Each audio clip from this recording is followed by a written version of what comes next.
Hey everyone, my name is Javen, and today I'm going to talk about UFC 197, John Jones versus OSP for the light heavyweight interim belt. So, unfortunately, the fight with DC didn't happen. He got injured. It was supposed to be DC versus John Jones. They replaced OSP. Apparently, Rumble had some mouth issues. I'm not sure why he decided to get surgery before a light heavyweight title, knowing anyone could drop out. And he said he was ready in training.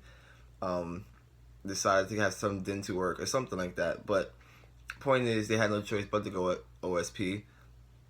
And I guess to make it more special, they put in interim belt as well, which to me again makes no sense. But that's not the point. So I'm gonna talk about the main and co-main in depth, and then I'll give my predictions for the rest of the main card quickly. So, I mean, obviously, I'm going with John Jones for the main event. I feel like John is just too nasty, even though he had the time off. Um, OSP is a great fighter. He has losses to people who Jones already beat, which doesn't really make sense, but it kind of does as well. Um, MMA math or all that shit. But I do think John Jones is probably going to violate OSP, unfortunately. I think we should prepare his casket and say our prayers for OSP. The way John has been training and preparing for DC, even though OSP is a new opponent, John went hard to make sure he whooped DC because they hate each other so much. So all that anger and energy is going straight to OSP, who is a last minute replacement, didn't have a full training camp. So anything can happen. I mean, we've seen it all throughout, the past few fights with Conor and Diaz. A lot of people thought Conor would win. Holly, Ronda. A lot of people thought Ronda would win. This happened plenty of times. So, I mean, OSP has that one hit power to knock out Jones, but we've seen Jones take punches before. I think because of the layoff, we forget how amazing John Jones is, and I just think this fight he's going to showcase his skill level.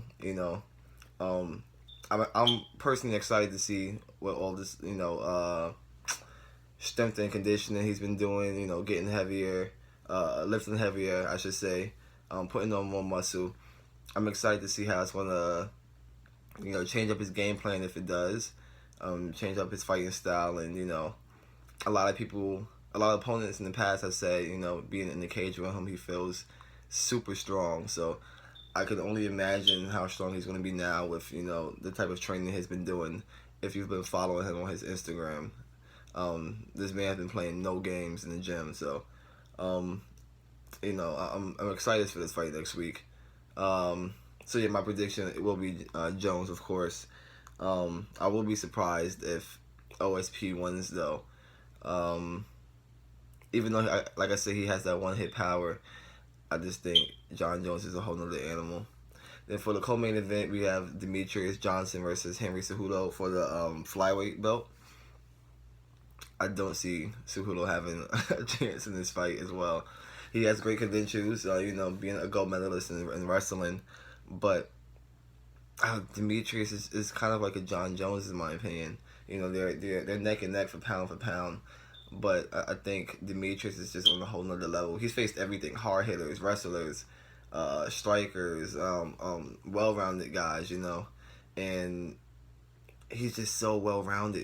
He mixes everything up so great, from wrestling to striking, the kicks, the punches, and he's super fast. And I mean, MMA wrestling and wrestling are two different things, and Cejudo is amazing with his wrestling, excuse me, and he has amazing boxing as well. But I just think Demetrius is going to be too skillful. Where he trains they're smart. I mean, I think they're second to the Jacksons camp, and I don't see Cejudo really having a chance. I think in the first round, Cejudo's going to push that pressure, try to shoot for all those takedowns, and I think he may get a few, of course, but I think Demetrius is going to get a few takedowns on Henry as well. I think if he mixes it up with his striking and how quick he is and use angles, I think we'll see Henry Cejudo take a takedown or get taken down in this fight. So my prediction, of course, would be Demetrius Johnson. He's just too dominant. I think after seeing him beat Dodson the way he did, I mean, I felt like Dodson was probably the only guy in the division to beat Demetrius at 125. So now that Dodson is now fighting at 135, congrats to him on his win against Manny Gambarian yesterday, which was April 12th. I can't remember. April something. Point being, Demetrius is taking this. Then we have Pettis Barboza. That's going to be an amazing fight. I want to say it's going to be a striking fight, but I feel like Barboza might take the Eddie Alvarez route and try to wrestle him. A lot of guys see Pettis' weakness, and even though Barboza is a striker, I think he'll throw some strikes, some kicks, some punches. You know, they'll exchange, but I feel like Barboza may take this down. And on paper, this looks like an amazing fight, but I feel like it probably won't be, unfortunately. Whenever a fight looks this good, it usually turns out to be a boring fight. I think both guys don't want to lose. Pettis is on a 2-fight losing streak. I'm not too sure about Barboza.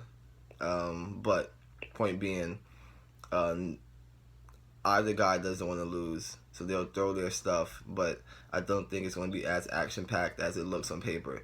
Especially from Pettis, who I feel like he probably feels like he needs a win to stay relevant in the division. So that's a tough one. My prediction, looking at them now, I'm gonna have to lean towards Pettis, of course. Obviously, I think Barboza has a very strong chance, and I wouldn't be surprised if Barboza did win. But I think after 2 losses, I think Pettis is super hungry. His brother's fighting on that card. I think they probably push each other, you know, just to try to excel. And I see Pettis winning a decision, definitely. I don't see any finishes. I see that going maybe split decision Pettis. I'm gonna take a chance there. Then we have Robert Whittaker versus Natal. Rafael Natal. I'm gonna take Whittaker. Whittaker is probably one of my top 10 favorite fighters. He's looked great in his last couple fights. You know, changing weight classes. I see him finishing Natal in the second round via TKO, if not knockout. So I'm excited for that one as well. And then the first fight on the main card is Jair Rodriguez versus Andre Fili. Rodriguez, another beast. Tricky strikes, you know, weird angles, flips, and crawls, and squats, and whatever he does in the cage. Love Andre Fili as well. Trains out with Uriah Faber and them at Alpha Male.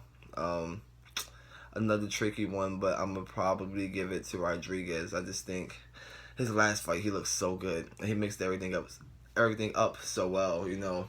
His grappling is good, his jiu-jitsu is good, his striking is good. Not saying that Philly has terrible jiu-jitsu and striking, but I just feel like Rodriguez is in a roll right now. He has the momentum. I feel like he's going to probably take a decision as well. I don't see this being a finish. If it is a finish, I would say late in the second submission, but I think Rodriguez has that. So that's the main card for you. Just keep it simple and short since this is my first video. I'm going to try to do every card, but definitely every pay-per-view. I'm doing this because most of the time, I haven't gotten the main event wrong in a while. And watch this be the one. I doubt it. But I've bet money. I've won money. I'm not like a hardcore. I know everything about these guys' lives, and you know I don't follow them on Twitter and Instagram and all of that stuff. But I have been watching UFC for like over 10 years. It's the only sport I do watch. I don't watch basketball and football and all that stuff. So I'm knowledgeable in the sport. I'm not like a super duper fan. I know people expect that from people, but stay tuned, watch my videos. You know, if you see after 5 videos I'm getting the main events right, you might want to put money up on yourself and start betting on them. So thank you for watching, share, show people. Enjoy your day.